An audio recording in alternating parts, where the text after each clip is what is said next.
你有没有想过，同样一颗药，有人吃了药到病除，有人吃了不但没效，还差点被送进急诊室，差在哪里？很多时候差的不是药，是你配药吃下去的那一口东西。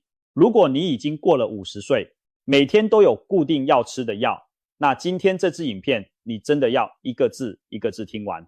我要带你看一份药师圈流传的药物克星黑名单，这份名单上的每一样都是你我餐桌上常见的食物，平常看起来人畜无害，可是一旦跟药物碰在一起，轻则让药效打折，重则让药效暴冲，把一颗普通的药变成伤肝、伤肾，甚至催命的毒药。先讲一个让很多医师都摇头的情况，有位68岁的陈大哥，高血压吃药吃了好几年，一直控制得不错，可是最近半年，他的血压越量越高，早上量140，晚上量150，有时候还飙到160。医师帮他换药，换了一种没用，换第二种还是没用，换到第三种，血压还是压不下来。医师都纳闷了，这个剂量照理说马力很够，怎么会压不住？后来是一位细心的药师多问了一句话，才把真正的凶手揪出来。你猜猜看，凶手是谁？我先卖个关子，答案就藏在陈大哥每天的早餐里，而且我敢说，这个东西你家一定也有，搞不好你今天早上才刚吃过。更让人意外的是，在药师整理的这份黑名单里，大家最耳熟能详、恶名昭彰的葡萄柚，居然只排第3名，排在他前面的第2名、第1名，反而是大多数人完全没有戒心，天天照吃照喝的东西。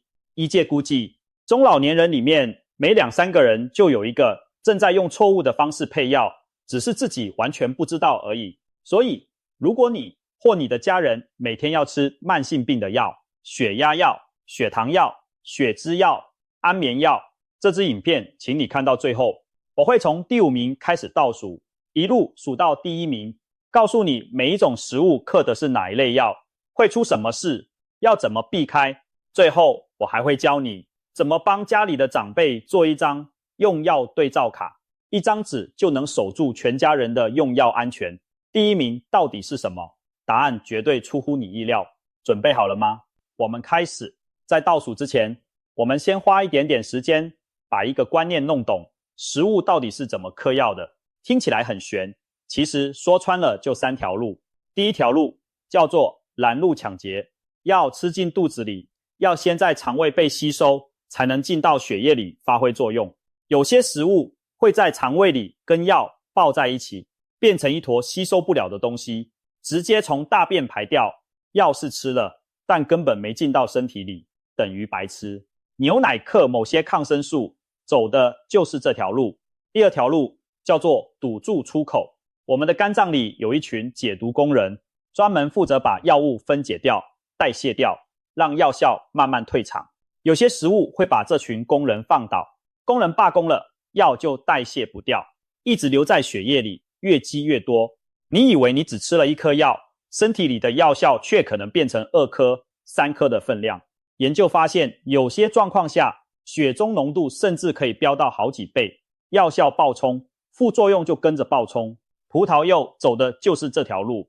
第3条路叫做正面对打，食物本身的作用跟药物的作用刚好相反，一个往东，一个往西。你吃降血压的药，却同时吃会让血压升高的食物，两边在你身体里拔河，药效就这样被硬生生抵消掉。今天的第1名走的就是这条最粗暴的路。听懂这3条路，你就会明白为什么药师发药的时候总是苦口婆心提醒你要配白开水，因为只有白开水是唯一保证不抢劫、不堵路、不对打的安全牌。好，观念建立好了，黑名单正式开榜。我们从第5名开始倒数。第5名，酒精。有些大哥听到会说，我知道啦，吃药不能配酒，这还用你讲。但你可能不知道的是，酒精克的药范围大到超乎想象，而且很多人是不小心中招的。先讲最危险的组合，酒加安眠药、镇静剂。酒精和这类药物都会压抑我们的中枢神经，2个加在一起不是1+1等于2，是1+1等于5。呼吸会变慢、变浅，严重的时候，人在睡梦中呼吸就停了。急诊医师最怕看到的就是晚上应酬喝了酒，回家睡不着又吞一颗安眠药的人。这种组合每年都在出事。第二个组合，酒加止痛退烧药，普拿疼这类含乙酰氨酚的药要靠肝脏代谢，酒精也要靠肝脏代谢。长期喝酒的人，肝脏的解毒系统已经被操到过劳，这时候再吞止痛药，代谢过程产生的毒性物质会直接攻击肝细胞。医界普遍认为这是猛暴性肝炎的危险组合之一。第三个组合，酒加降血糖药，酒精会抑制肝脏释放糖分。糖尿病的朋友如果空腹喝酒又吃药，血糖可能瞬间掉到谷底，头晕、冒冷汗、手抖，严重会昏迷。更麻烦的是，喝醉和低血糖的样子很像，旁边的人常常以为你只是醉了，扶你去睡，这一睡就出大事。还有一个大家最容易忽略的陷阱，药酒、姜母鸭、烧酒鸡、麻油鸡。很多长辈觉得那不算喝酒，是补。拜托，汤里的酒精没有你想象中挥发的那么干净。研究发现，炖煮过的料理里还是会残留一部分酒精。天冷的时候，一边进补一边吃药，等于是把酒和药一起吞下肚。酒精排第5，不是因为它不毒，是因为大部分人至少知道要防它。接下来的第4名就不一样了，它披着营养的外衣，大家还抢着用它配药。第4名，牛奶。很多人听到都傻眼，牛奶不是好东西吗？没错，牛奶是好东西，但它同时是很多药物的天敌。关键就在牛奶里丰富的钙。还记得刚刚说的拦路抢劫吗？牛奶里的钙离子会在肠胃里跟某些药物紧紧抱在一起，形成难溶解的复合物，让药的吸收率大打折扣。最有名的苦主就是某些抗生素。研究发现，部分抗生素配牛奶一起吃，吸收率可以掉到剩下不到一半。抗生素吃了却没吸收，细菌杀不死，反而给了细菌练兵的机会，养出抗药性，下次再感染就更难治。这个亏吃得非常隐形。第二个苦主是治疗骨质疏松的药，这很讽刺。很多阿姨吃骨松药，想说配牛奶补钙一举两得，结果牛奶的钙把骨松药拦截掉，药等于白吃，骨头继续流失。所以骨松药的说明都会特别注明，要空腹配白开水，而且吃完还不能马上躺。这个我们后面讲知识的时候会再细说。第3个苦主，甲状腺素。甲状腺功能低下的朋友，每天早上那颗药非常娇贵，牛奶、豆浆、咖啡都会影响它的吸收，所以医师都会交代起床空腹先吃，隔至少半小时到1小时再吃早餐。那有人问，优酪乳、起司、钙片呢？一样，只要是高钙的东西都有同样的拦截效果。这里先记一个口诀，牛奶是拿来喝的，不是拿来配药的。想喝牛奶跟吃药隔开2小时就能和平共处。好，第4名讲完了。第3名就是那位大名鼎鼎的狠角色。他狠在哪里？狠在你就算把它跟药隔开吃都躲不掉。第3名，葡萄柚。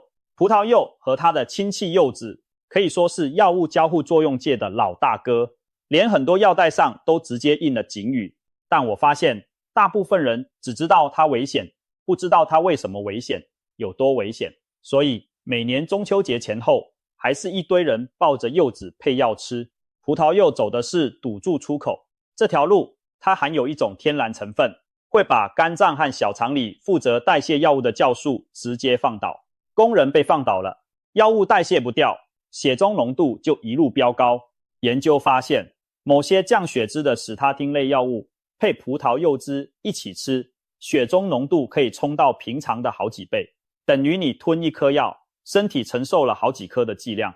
剂量爆冲的后果就是副作用爆冲，肌肉酸痛无力，严重的会横纹肌溶解，溶解出来的物质塞住肾脏，急性肾衰竭就跟着来了。被葡萄柚克的药还不止降血脂药，部分降血压的钙离子阻断剂配了葡萄柚，血压可能瞬间掉太低，头晕、跌倒。某些安眠药、抗心律不整药、免疫抑制剂也通通在受害名单上。而葡萄柚最狠的地方来了，它的效果不是几个小时就退。研究发现，喝一杯葡萄柚汁对代谢酵素的影响可以持续24小时以上。甚至到第3天都还有残余效果。也就是说，你早上喝葡萄柚汁，晚上才吃药，照样中招。间隔2小时，这一招对他完全无效。他是整份黑名单里唯一一个隔开也没用的角色。这里插一个案例，一位65岁的张大姐，长期吃降血脂药，控制得好好的。有一年秋天，儿子孝顺，送来一大箱文旦。她想说水果健康，连吃了2个礼拜，每天1颗，结果开始觉得小腿酸痛，爬楼梯没力。本来以为是年纪到了，缺钙，拖了几天，尿液颜色变深，像浓茶一样，家人赶快送医，才发现是药物浓度过高引起的肌肉损伤。医师说，再晚几天，肾脏可能就保不住了。一厢孝心，差点变成一场悲剧。所以记住，正在吃慢性病药的人，葡萄柚、柚子这一类水果，最安全的做法就是敬而远之。真的想吃，先拿药袋去问药师，确认你的药不在受害名单上，再决定要不要碰。葡萄柚这么凶，居然才排第3，因为第2名这一位台湾人一天可以喝好几杯，完全零戒心。第2名，浓茶，台湾人爱喝茶，泡茶、老人茶、手摇饮，一天好几杯是日常。很多长辈早上起床第一件事就是泡一壶浓茶，顺手就把药配下去，方便是方便，问题大了。浓茶嗑药，手上有2把刀，第一把刀叫善磷酸，茶泡得越浓越涩，善磷酸越多。善磷酸最会干的事就是跟铁剂结合。贫血的朋友吃铁剂补血，配浓茶下去，铁和单宁酸在肠胃里抱成一团，吸收率大打折扣。医界估计严重的时候可以少掉1大半。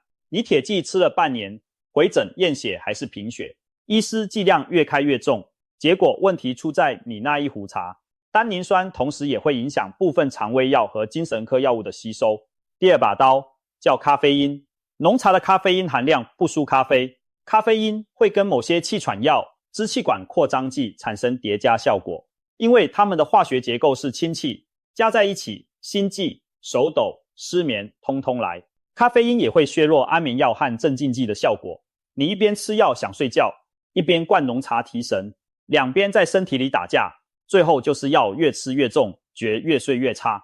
还有一点，很多人不知道，咖啡因会刺激胃酸分泌，你本来就在吃胃药，吃治胃食道逆流的药，又拿浓茶配药，等于一边灭火一边浇油，胃怎么可能会好？这里再讲一位71岁的林阿姨，她有缺铁性贫血，铁剂吃了大半年，脸色还是蜡黄，走2步就喘。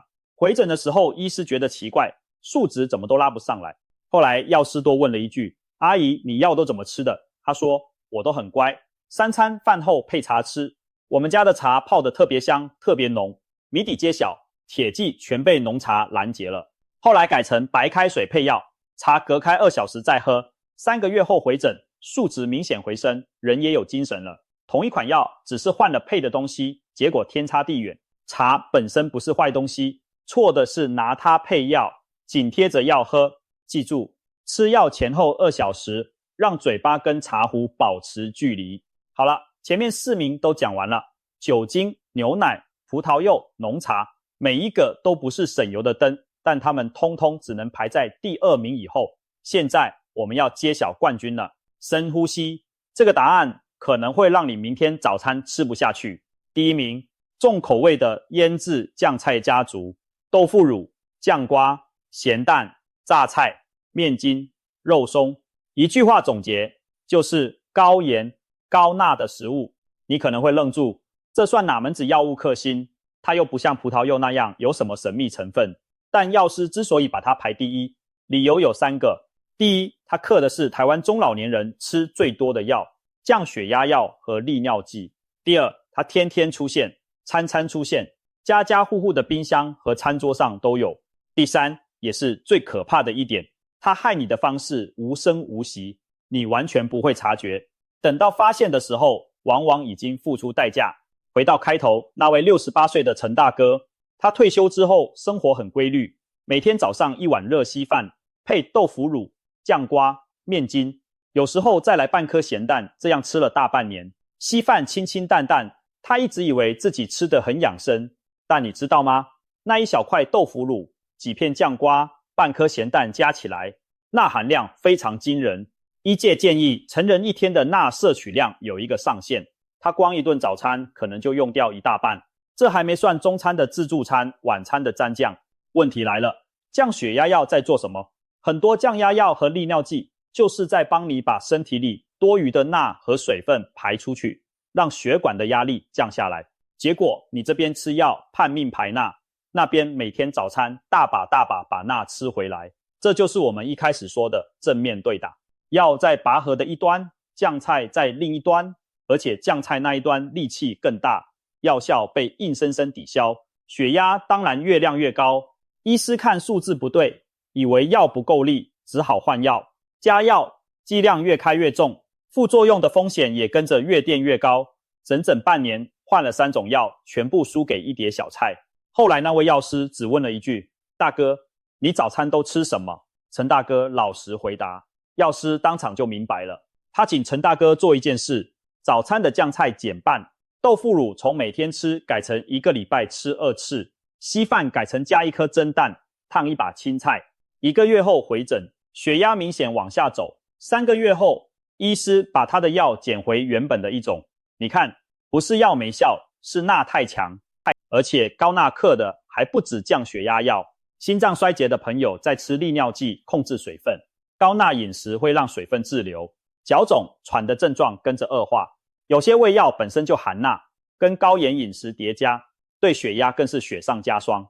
医界估计，台湾中老年人的钠摄取普遍超标，很多人根本不知道自己每天都在跟自己的药作对。为什么葡萄柚只能排第3，酱菜却能排第1？因为葡萄柚你1年可能只碰几次，药袋上还有警语提醒你，酱菜却是365天天天上桌，没有任何警语，没有任何人提醒，而且它便宜，下饭到处都是，自助餐夹得到，超商买得到，菜市场1罐几十块。最危险的敌人从来不是看起来最凶的那个，而是天天在你身边，你却毫无防备的那个。这里帮大家抓几个高钠地雷：豆腐乳、酱瓜、樱瓜、破布子、榨菜、酸菜、咸蛋、咸鱼、肉松、香肠、火腿、泡面、罐头，还有很多人忽略的蘸酱、酱油膏、豆瓣酱、沙茶酱，一直下去那就爆表。不是叫你从此都不能吃，是请你记住2个原则：第一，量减半，频率减半；第二，正在吃血压药、利尿剂、心脏药的人，这些东西越少越好，改用葱、姜、蒜、辣椒、白醋、柠檬来提味，咸味少了，香味一点都不会少。冠军揭晓了，但影片还没完，接下来的内容重要程度完全不输黑名单，因为就算你避开了所有地雷食物，吃药的方式错了一样会出事。先讲配水，吃药到底要配多少水？药师的标准答案1整杯，大约200到250cc 的白开水，差不多就是一个普通马克杯的量。很多人吃药只抿1小口水，甚至直接干吞，这是非常危险的习惯。水太少，药锭可能粘在食道上，有些药的成分刺激性很强，粘在那里慢慢溶解，就把食道烧出一个溃疡，临床上叫药物性食道炎，痛起来像胸口被火烧。很多人还以为自己心脏出问题，水温也有讲究，用温水或室温的水最保险，不要用热水。有些胶囊和特殊剂型怕热，热水一烫，外膜先溶掉，药效整个走中。再讲姿势，吃药请坐直或站住，配水吞下去以后，不要马上躺平，至少维持直立5到10分钟，让药顺利滑进胃里。很多长辈习惯睡前躺在床上，想到药还没吃，撑起半身吞1颗，倒头就睡，药就卡在半路。特别要点名骨质疏松的双磷酸盐类药物，说明上直接规定早上空腹配1大杯白开水，吃完至少30分钟不能躺，就是因为它对食道的刺激性特别强。还有几个常见错误，顺便一次更正。第一，不要拿药配果汁、汽水、运动饮料，酸性饮料会改变某些药的溶解和吸收。第二，药不要自己剥瓣、磨粉，除非医师或药师说可以，因为缓释剂型一磨开，原本要12小时慢慢释放的剂量瞬间全部放出来，等于直接过量。第三，忘记吃药，想起来的时候，如果已经接近下一次吃药的时间，就跳过那一次，千万不要2颗一起补，配水和芝士搞定了。下一个问题又来了，现在的长辈除了药，手上还有一堆瓶瓶罐罐的保健食品，你知道吗？保健食品彼此之间，保健食品跟药之间也会打架。先讲最常见的3瓶：鱼油、钙片、铁剂。鱼油很多人拿来顾心血管，但鱼油本身有轻微抑制血小板凝集的作用。如果你正在吃抗凝血药、抗血小板药，或者最近要开刀拔牙，高剂量的鱼油可能增加出血风险。这类朋友补鱼油之前，一定要先问过医师。钙片和铁剂这一对是出了名的冤家。钙和铁在肠道用的是类似的吸收通道，2个一起吃，等于2个人挤同一扇门，铁的吸收会被钙压下去，所以钙片和铁剂至少要隔开2小时，最好一个早上吃，一个晚上吃。铁剂还有一个好朋友含一群坏朋友，好朋友是维他命 C， 配着吃吸收更好，所以有医师会建议铁剂配柳橙汁。坏朋友就是前面讲过的浓茶、咖啡、牛奶、钙片，通通要隔开。钙片自己也是个麻烦人物，除了克抗生素、克骨松药，它还克甲状腺素，隔开的时间建议拉长到4小时。另外，钙片一次吃太多，吸收率反而变差。医界普遍建议单次不要超过500毫克，分次吃效果更好。再来几个常被忽略的角色，银杏号称固记忆，但它也有抗凝血的倾向，跟抗凝血药、鱼油、阿司匹林叠在一起，出血风险就往上加。红曲成分跟史他丁类降血之药是亲戚，2个一起吃等于剂量加倍，肌肉病变的风险跟着加倍。而且红曲一样怕葡萄柚，高剂量的维他命 E 也有类似抗凝血的问题。一个简单的大原则送给你，保健食品也是药的一种，进了你嘴巴的东西就会参与你身体里的化学反应。每次回诊，把你在吃的保健食品全部列出来，给医师或药师看一眼，30秒的动作可以省掉后面很多麻烦。讲到这里，你可能会头痛，这个要隔2小时，那个要隔4小时，怎么记得住？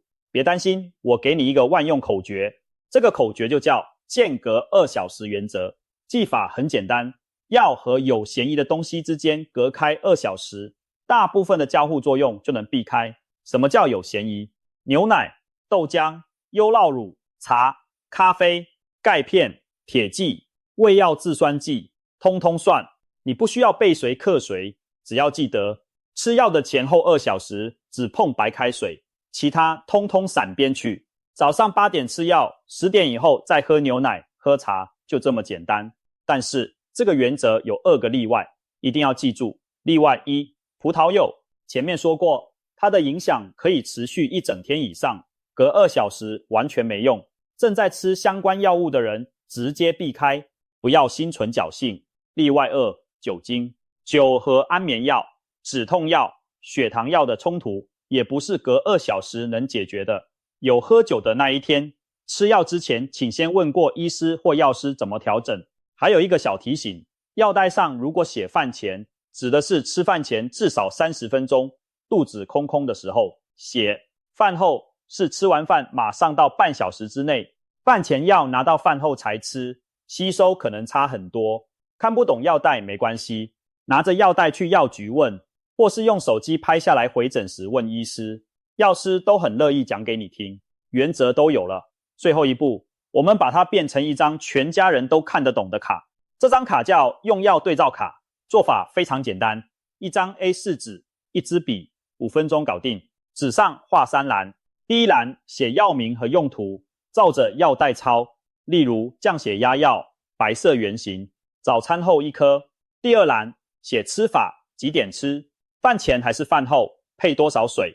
第三栏最关键，写地雷食物，把今天讲的内容对号入座。血压药那一行写上少酱菜，少豆腐乳，避开葡萄柚。铁剂那一行写不配茶，不配牛奶。